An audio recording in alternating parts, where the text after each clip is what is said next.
بسم اللہ الرحمن الرحیم۔ آرمی افسر کی آپ بیتی جاری ہے کہ کس طرح اس کو آرمی افسر میس سے ہڈیالہ جیل تک پہنچایا گیا۔ میں تو آہستہ آہستہ اس سٹوری کو آگے لے جانا چاہ رہا تھا، لیکن کچھ لوگوں کی پرزور فرمائش کے اوپر، کیونکہ وہ کہہ رہے ہیں ہم اس سے زیادہ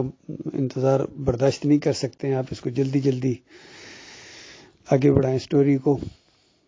تو بہرحال یہ ایک ایمان افروز سٹوری ہے، سنسری خیز سٹوری ہے، اور کہانی کی شکل میں، سٹوری کی شکل میں جب چیز سنی جاتی ہے تو اس میں دلچسپی ہوتی ہے۔ بہرحال ایمان عقیدے کے گرد ہی یہ ساری سٹوری گھومتی ہے، اور اس کا مقصد بھی لوگوں تک یہ ایمان اور عقیدہ صحیح دین پہنچانا ہے۔ میرے ساتھ تو جو کچھ بھی ہوا یہ صرف اسی وجہ سے ہے کہ آج امت مسلمہ ایمان خالص سے ناواقف ہے۔ اب یہ بالکل توحید سے بیگانہ ہو چکی ہے، اور قرآن اور صحیح حدیث کا جو دین ہے یہ بالکل انہوں نے پسے پش ڈال دیا ہے، اور حیران ہوتے ہیں جب ان کے سامنے اصلی بات لائی جائے تو گویا آنکھوں میں یعنی عجیب سی ان کی کیفیت ہوتی ہے، گویا یہ مارنے کے لیے، کھانے کے لیے دوڑ رہے ہیں، اور عقل حیران ہے کہ کس طرح ان کو اسلام کے نام سے اسلام کا دشمن بنا دیا گیا ہے۔ بہرحال یہ ان دنوں کی بات ہے جب تحصیل گجر خان چکری وکیلہ میں توحید کی دعوت اٹھی ہوئی تھی، اور علاقے میں یہ پھیلتی جا رہی تھی۔ میں اپنے بھائی کے ساتھ لاہور میں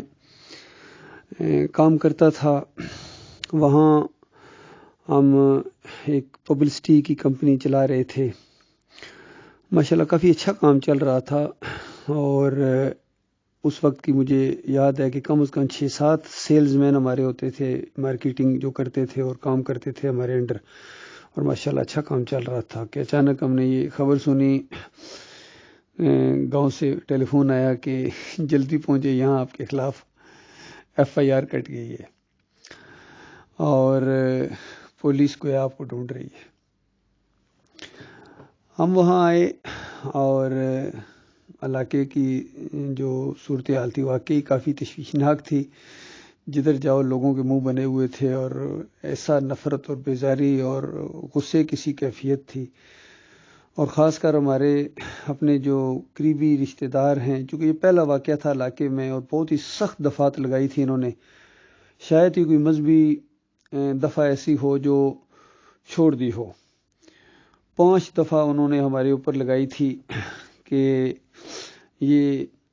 قرآن نہیں پڑھنے دیتے ہیں۔ یعنی قرآن نہیں پڑھنے دیتے کا مطلب یہ ہے کہ یہ قبرستان میں جو قبروں کے اوپر جا کے قرآن پڑھا کرتے تھے، ہم منع کرتے تھے بھئی یہ سنت طریقہ نہیں ہے، تو اس کو انہوں نے اس انداز سے کہا کہ یہ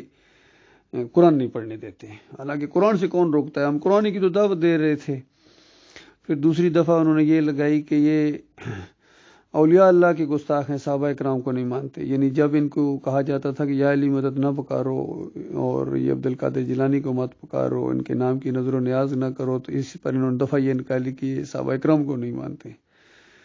پھر ہم ان کو یہ بھی کہتے تھے کہ دیکھو یہ تم نبی علیہ السلام کو مدینے والی قبر میں زندہ مانتے ہو، یہ کفری عقیدہ ہے، قرآن اور حدیث کے خلاف عقیدہ ہے۔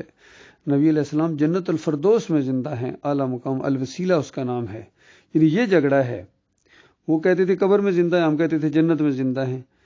تو اس کے اوپر بھی انہوں نے ایک دفعہ لگائی کہ یہ دیکھو نبی کی بھی گستاخی کرتے ہیں۔ پھر انہوں نے یہ ایک دفعہ لگائی 144 کی امن امان کو بہت بڑا خطرہ ہے، پتہ نہیں کیا طوفان آنے والا ہے، پورے ملک میں فساد برپا ہو جائے گا۔ یہ بالکل اسی طرح کی بات تھی جس طرح فرعون نے کہا تھا موسیٰ اگر تمہاری بات مان لی تو ملک میں فساد برپا ہو جائے گا، افراتفری پھیل جائے گی۔ حالانکہ افراتفری اس نے خود پھیلائی ہوئی تھی۔ بہرحال ہم 3 آدمی تھے جن کے خلاف انہوں نے یہ FIR کٹائی تھی۔ میں تھا، میرے بھائی محمد الیاس، اور ایک اور گاؤں کا آدمی تھا سجاد حیدر۔ وہ بھی شروع میں تو انہوں نے ساتھ دیا کافی، لیکن جب یہ قانون کا پریشر اور ملکی پریشر آیا تو ان کے غبارے سے ہوا نکل گئی، اور بہت زیادہ وہ گھبرا گئے تھے۔ وہاں جیل میں ہی بہت زیادہ پریشان ہو گئے تھے۔ حالانکہ میں نے ان کو یاد بھی دلایا کہ دیکھو سجاد صاحب، آپ تو یہ کہا کرتے تھے کہ اگر کبھی اس ایمان عقیدے کی وجہ سے جیل بھی جانا پڑ گیا تو وہاں بھی یہی بات کریں گے۔ تو میں یہاں وہ بات کرتا ہوں تو آپ مجھے روکتے ہیں اور آپ گھبرا بھی گئے ہیں. اور تو کہنے لگے کہاں ارشد میں وہ آپ سے کہا کرتا تھا لیکن میں غلط کہا کرتا, اس قدر گھبرا گئے. بہرحال یہ تو ایمانداروں کا کام ہے, جو مردوں کا کام ہے اللہ کے راستے میں خندہ پیشانی سے ان تکالیف کو برداشت کرنا. بہرحال ہم وہاں دوسرے دن راولپنڈی گئے. ہمارے کچھ دوست تھے جاننے والے, ان کے آگے جاننے والے تھے یہ, چونکہ وہ کیس ویراونی سے لیا کرتے تھے. ان کا ایک بھانجا تھا جو بابر اعوان کے ساتھ, اور بابر اعوان کا ایک بھائی بھی وکیل تھا, کچہری میں بیٹھتے تھے, تو ان کے ساتھ وہ بالکل ٹریننگ لے رہے تھے. تو اس حوالے سے ہم بابر اعوان کے پاس پہنچے. تو انہوں نے شام کو اپنے دفتر میں بلایا اور کہا کہ دیکھو میں پہلے خود آپ کا انٹرویو کرنا چاہتا ہوں, اگر مجھے ہلکا سا بھی محسوس ہوا کہ آپ کی کوئی بات دین کے خلاف ہے تو میں یہ کیس نہیں لوں گا, اور اگر آپ دین کے اوپر ہیں اور آپ بالکل سچے ہیں تو میں انشاءاللہ آپ کا کیس لوں گا, چاہے کتنی علاقے میں مخالفت ہے, میں اس کی پرواہ نہیں کروں گا. اس انداز سے انہوں نے گفتگو کی. جب ہم ان کے دفتر میں پہنچے رات کو تو انہوں نے کہا بھی کوئی بات نہیں, کل میں آپ کی وہ پیشگی وہ ضمانت ہوتی ہے وہ میں اس کے لیے اپلائی کر دوں گا, تو انشاءاللہ وہ ہو جائے گی. بہرحال دوسرے دن انہوں نے وہ عبوری جو ضمانت جسے کہتے ہیں وہ لے لی, اور ہماری تاریخ آگے پڑھنا شروع ہو گئی. اور علاقے میں کیا ہے, آگے پیچھے ایک پورے تحصیل گجرخان کے اندر, بلکہ انہوں نے اخباروں میں بھی دینا شروع کر دیا کہ اس طرح یہ کچھ لوگ ہیں جن کے خلاف ہم نے یہ کیس کیا ہوا ہے. تو اس طرح پیشی ہونے لگی. تقریباً مہینے ڈیڑھ کی ڈیٹ پڑتی تھی. ہم آتے تھے تاریخ کے اوپر, اور دونوں جو گروپ تھے وہ جاتے تھے, پیش ہوتے تھے, اور جو کیس تھا وہ ہمارے گلزار بٹ صاحب کی عدالت میں تھا, سیشن میں, جو بعد میں میرے خیال میں چیف جسٹس بھی بنے. تو جب یہ چیف جسٹس بنے تو مجھے اس وقت احساس ہوا کہ یہ وہ گلزار بٹ صاحب ہیں جو سیشن میں جو کیس اس طریقے سے انہوں نے لیا تھا. یہ پاکستان کی اور ملک کی بدقسمتی ضرور ہے کہ ایسے لوگ ہمارے جج ہیں. اور آج کل ججز جو طریقے سے کر رہے ہیں تو بالکل یہ میرے لیے کوئی نئی بات نہیں ہے, چونکہ ان کے اندر وہ ایمان عقیدے کی روح ہے ہی نہیں ہے. اور وہ جو اسلام کے اندر ہم سنتے ہیں قاضی کی عدالت اور یہ, اور وہ بالکل وہ جہان اور یہ جہان اور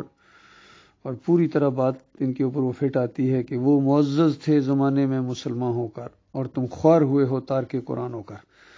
تو دینی گفتگو جب ان کی گلزار بٹ صاحب کی عدالت میں ہوتی تھی تو ایسا لگتا ہے کہ الف بے بھی ان کو نہیں پتہ دین کا. تو بہرحال ان کی عدالت میں جب کیس لگا اور جو پہلی پیشی ہوئی اس میں جو گفتگو ہوئی, بڑے اچھے انداز سے بابر اعوان صاحب نے اس کا کیس کو لیا, اور مخالف جو پارٹی تھی انہوں نے ایک شیخ محمود تھے گجرخان کے وکیل, ان کو کیا ہوا تھا. اور ان کے دلائل ایسے عجیب و غریب تھے جو وہ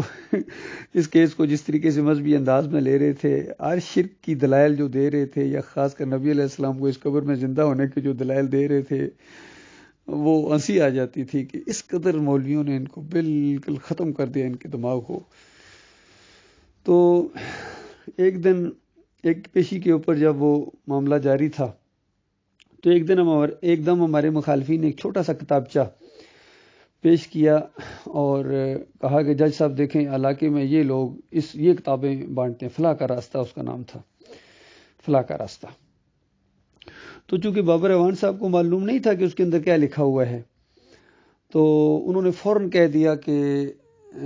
اس کتابچے سے ہمارا کوئی تعلق نہیں ہے. تو انہوں نے یہ سمجھا کہ شاید یہ کیس کے اندر جو کچھ ان کے کلائنٹ کے خلاف انہوں نے لکھا ہوا اس کے علاوہ کوئی مزید چیز ان کے اوپر ڈال رہے ہیں. تو ایک دم انہوں کے منہ سے یہ بات نکل گئی, حتیٰ کہ وہ ہمارے جو ساتھ تھے, وہ جو ایک کمزور ساتھی ساتھ ہمارے تھے سجاد حیدر صاحب, ان کے منہ سے بھی فوراً انہوں نے کہا کہ ہاں ہمارا اس کتابچے سے کوئی تعلق نہیں. میں تو بہت پریشان ہو گیا کہ یہ کیا بات انہوں نے کہہ دی ہے. اگرچہ ایف آئی آر کے اندر اس کا ذکر نہیں ہے, لیکن یہی تو وہ کتابچہ ہے. اس کے علاوہ اور بھی ہیں جو ہم اپنے علاقے میں بانٹتے ہیں, اور خالص قرآن و حدیث کیسے, اس کے اندر قرآن اور حدیث ہے. تو چند لمحوں کے اندر ہی یہ اب فیصلہ کرنا تھا. تو میں فوراً بول پڑا, میں نے کہا جج صاحب, ہاں جج صاحب کو جب انہوں نے دیا تو ظاہر بات ہے جب جج صاحب وہ اس کو پڑھ رہے تھے اندر سے، تو اس کا جو بیک سائڈ تھی وہ ہماری طرف تھی، تو مجھے فوراً نظر آ گیا فلاں کا راستہ، اور نیچے وہ ایڈریس لکھا ہوا تھا اور ریڈ سسٹم بھی اس کے اوپر نظر آ رہی تھی۔ تو میں نے کہا کہ جج صاحب یہ جو ٹائٹل کے اوپر سرخ رنگ کی مور لگی ہوئی ہے، تو انہوں نے فوراً ایسے وہ پلٹا اور کہا ہاں یہ لگی ہوئی ہے۔ میں نے کہا یہ موریں ہمارے بچے اور ہماری خواتین بھی لگا لگا کے ہم بانٹتے ہیں علاقے کے اندر، بتائیے اس کے اندر کون سی ایسی بات ہے جو قرآن اور حدیث کے خلاف ہے؟ اسی کے اندر جو ساری چیزیں ہیں کہ اللہ کو پکارا جائے، اللہ ہمارا مالک ہے، اللہ ہمارا رب ہے، بغیر واسطے وسیلے کے سنتا ہے، دل کے وسوسے جانتا ہے، یہ ساری چیزیں اسی کے اندر موجود ہیں، تو بتائیے کون سی ایسی بات ہے جو قرآن اور حدیث کے خلاف ہے؟ تو بابر اعوان صاحب بھی چونکہ بہت ہی تیز وکیل ہیں، انہوں نے فوراً دیکھ لیا کہ اتنی بڑی بات کہ جیسا یعنی ہمارے وکیل نے کہا اور اس جج صاحب نے بھی کہہ دیا کہ ہمارا کتابچے سے کوئی تعلق نہیں ہے، تو فوراً ہمارے مخالفین جو تھے انہوں نے کہا کہ اچھا یہ بات اگر ارشد بھی کہہ دے کہ ہمارا اس کتابچے سے کوئی تعلق نہیں ہے تو ابھی اسی وقت ہم اپنا کیس واپس لینے کے لیے تیار ہیں۔ تو بہت بڑی بات تھی۔ تو بابر اعوان صاحب یہ حیران ہو گئے کہ یہ مخالفین تو کیس واپس لے رہے تھے، یہ ارشد نے کیا کہہ دیا، اپنا کیس بلکہ اپنے خلاف کر دیا۔ تو انہوں نے فوراً کہا کہ جج صاحب میں اس کتابچے کو دیکھنے کی یعنی میں دیکھ سکتا ہوں اس کو؟ تو انہوں نے کہا فوراً ان کا یہ لیجیے، یہ دیکھ لیجیے۔ تو بابر اعوان صاحب نے اس کے اوپر فوراً جیسے ایک نگاہ، چونکہ 4 پیجز کا تو وہ کتابچہ تھا، تو اس کے اندر کچھ چیزیں انہوں نے ہائی لائٹ کی ہوئی تھیں، تو اس کو فوراً جو ہے وہ بابر اعوان صاحب نے پڑھا اور اس کے بعد کہا کہ جج صاحب ہمارے مخالفین کو جس بات کے اوپر اعتراض ہے میں وہ آپ کے سامنے پڑھنا چاہتا ہوں، ان کا پڑھ کے سنائیے۔ دیکھیں اللہ تعالیٰ اپنی بات کس طرح پہنچاتا ہے، چونکہ وہ کورٹ کھچا کھچ بھرا ہوا تھا اور بے شمار دوسرے جو وکیل تھے وہ بابر اعوان صاحب کی تقریر سننے کے لیے اور کیس سننے کے لیے آ جاتے تھے، جب ان کو پتہ چلتا تھا کہ اس کورٹ میں اس سیشن میں یہ والا کیس لگا ہوا اور بابر اعوان اس کو لے رہے ہیں، اور خاص کر بہت وہ مشہور ہو گیا تھا کہ یہ ایک مذہبی کیس آ گیا ہے اور بڑا سخت کیس آ گیا ہے، تو وہ سارے آ جاتے تھے اس کیس کو سننے کے لیے۔ باقی اللہ تعالیٰ کا ایک منصوبہ ہوتا ہے، اللہ تعالیٰ اپنی بات خود سنواتا ہے جہاں تک اپنی بات پہنچاتا ہے۔ تو بابر اعوان صاحب نے وہ والا جو پیراگراف تھا جس کو انہوں نے ہائی لائٹ کیا ہوا تھا کہ دیکھو اللہ تعالیٰ براہ راست سنتا ہے، وہ ہر وقت ہر جگہ ہر لمحے انسانوں کو دیکھ رہا ہے، اور اس کا حکم ہے کہ میرے بندو مجھے پکارو اور میرے علاوہ کسی اور کو نہ پکارو۔ اس طرح سے انہوں نے پورا پیراگراف پڑھ کے سنایا اور پھر ساتھ ہی کہا کہ جج صاحب اگر ہم اللہ کو نہیں پکاریں تو بتاؤ پھر کس کو پکاریں؟ تو اس انداز سے دعوت ان تک پہنچی اور بہرحال جج صاحب کے اوپر اس کا کوئی اثر نہیں ہوا اور انہوں نے ایک اگلی تاریخ دے دی۔ بعد میں بابر اعوان صاحب کے بھائی ہیں، انہوں نے بھی ہمیں بتایا کہ دیکھو یہ گلزار بٹ صاحب ہیں، یہ اتنی آسانی کے ساتھ آپ کا کیس نہیں کریں گے، یہ آپ کو موقع دے رہے ہیں کہ کچھ نہ کچھ پیش کرو نا، کچھ نہ کچھ ہدیہ دو، ادھر ادھر سے دائیں بائیں سے ان کو کرو۔ میں ان کی بات کر رہا ہوں، ان کا اپنا ایک تجربہ ہوگا۔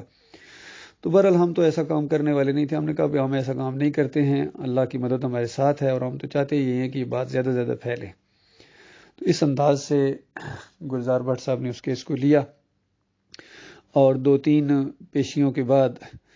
انہوں نے ضمانت ریجیکٹ کر دی، اور ہر پیشی کے اوپر پولیس والے وہ جو اٹھا کے لاتے ہیں ہتھکڑیاں، ان کو ایسے جھنجھوڑتے بھی تھے جیسا ہمارے اوپر ذرا روب لانے کے لیے کہ اگر جب بھی تمہاری ضمانت کینسل ہوگی اس کے بعد ہم فوراً تمہیں گرفتار کر لیں گے۔ تو جیسے ہی گلزار بٹ صاحب نے ضمانت کو کینسل کیا تو پولیس والے اس طرح آگے بڑھے گرفتار کرنے کے لیے کہ ایسے لگتا ہے جیسے ہم بھاگنے لگے ہیں یا کب سے ان کو شوق ہے گرفتار کرنے کا۔ بہرحال بے ساختہ یقین کیجیے، بغیر سوچے سمجھے فوراً اس کڑی کو میں نے بوسہ دیا کہ یہ اللہ کے راستے میں لگ رہی ہے، کوئی ہم چور نہیں ہے، کوئی ہم ڈاکو نہیں ہے، کوئی ہم کسی کی عزتوں کی طرف ہم نے میلی آنکھ سے کبھی نہیں دیکھا، یہ خالص الہ کو الہ واحد کا معاملہ ہے کہ تمہارا ایک معبود ہے۔ اس سے پہلے ہمارے فوجی بھائیوں نے بھی تقریباً یہی سلوک کیا تھا، اور اب اگر ہمارے اپنے قریبی لوگ تھے، سارے رشتہ دار تھے، اپنے علاقے کے لوگ تھے جنہوں نے یہ کیس بنا کے جو ہے ہمیں یعنی آخر ان کی بھی دلی مراد پوری ہوئی۔ بڑی عرصے سے ان کو 5-6 مہینے یہ کیس اس طریقے سے چلتا رہا، ضمانت آگے وہ ڈیٹ پڑ جاتی تھی، تو بڑی خوشی ہوئی ان لوگوں کو کہ آج ضمانت کینسل ہو گئی ہے، اور بعد میں پتہ چلا کہ بڑی خوشی سے یہ گاؤں میں پہنچے اور جا کے کہا کہ ہم ان کو قید کروائے ہیں، یہ ہو گیا وہ ہو گیا۔ تو اپنے سویلینز لوگوں نے بھی اسی انداز سے معاملہ کیا۔ وہ اکبر الہ آبادی کا وہ شعر ہے کہ یعنی اپنوں نے